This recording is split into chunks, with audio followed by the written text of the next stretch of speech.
প্রতি বছরের মতো এবারও চলে গেছিলাম পার্ক স্ট্রিটের ফেমাস লাইটিং দেখতে। সে পার্ক স্ট্রিট নিয়ে যতই তর্ক বিতর্ক হোক না কেন, যে কি দেখতে মানুষ যায় বা এত ভিড় কেন হয়, পার্ক স্ট্রিটে না গেলে বড়দিন বা ক্রিসমাস সেলিব্রেশনটা ঠিক সম্পূর্ণ হয় না।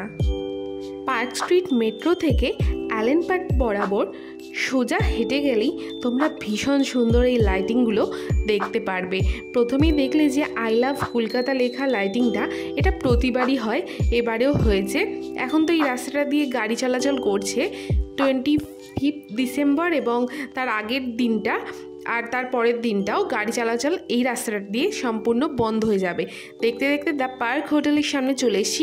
দেখো এই জায়গাটা লুকস সো ড্রিমি, কি সুন্দর লাগছে না। তারপর আবার এগিয়ে হেঁটে চললাম। এই লাইটিংটা 2-1 দিন আগে থেকেই শুরু হয়ে গেছে, থাকবে 31 ডিসেম্বর আর 1 জানুয়ারি পর্যন্ত।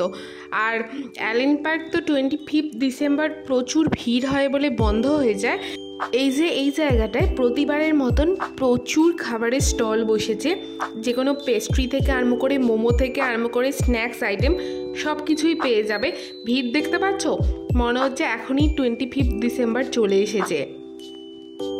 এই স্টলটাতে বেশ কিছু ইয়ামি পেস্ট্রিজ দেখতে পেলাম। তারপর আবার এগিয়ে হেঁটে চললাম। আমি একাই গিয়েছিলাম। স্ট্রেঞ্জার্সরা এবং আমার মোবাইলের ট্রাইপড স্ট্যান্ডে বেশ কিছু সুন্দর সুন্দর ছবি উঠেছে, সেগুলো কিন্তু আমার প্রোফাইলে তোমরা দেখতে পারবে।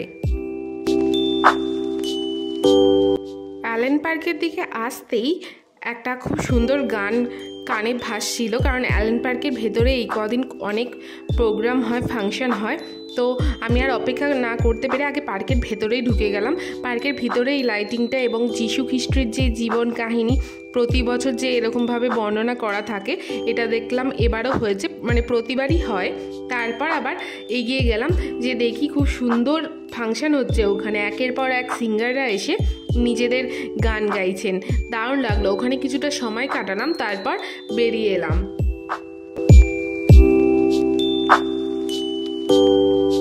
এই স্টেজের সামনেটায় বসার জায়গাও আছে, অনেকে বসে বা দাঁড়িয়ে ফাংশন এনজয় করছে।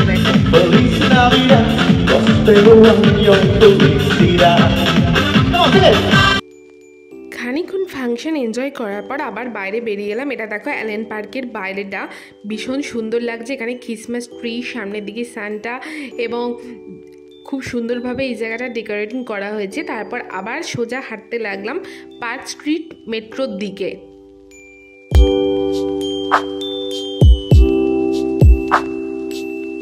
এখানে কিভাবে আসতে হবে সেটা নিশ্চয়ই নতুন করে বলতে হবে না, কিন্তু যদি কেউ ফার্স্ট টাইম এসে থাকো তাদের জন্য অ্যাড্রেসটা বলে দিই। তোমাদের নিয়ারেস্ট যে কোনো মেট্রো স্টেশন থেকে পার্ক স্ট্রিটগামী মেট্রো ধরেই তোমরা এই পার্ক স্ট্রিটে চলে আসতে পারবে। তারপর বাইরে বেরিয়ে ব্রিজটার তলা দিয়ে সোজা গেলেই দেখতে পারবে এই ফেমাস লাইটিং। দেখতে দেখতে আমি আবার ফিরে এলাম আমাদের দমদমে। টাটা, দেখা হচ্ছে নেক্সট ব্লগে। Till then take care, tata, bye by.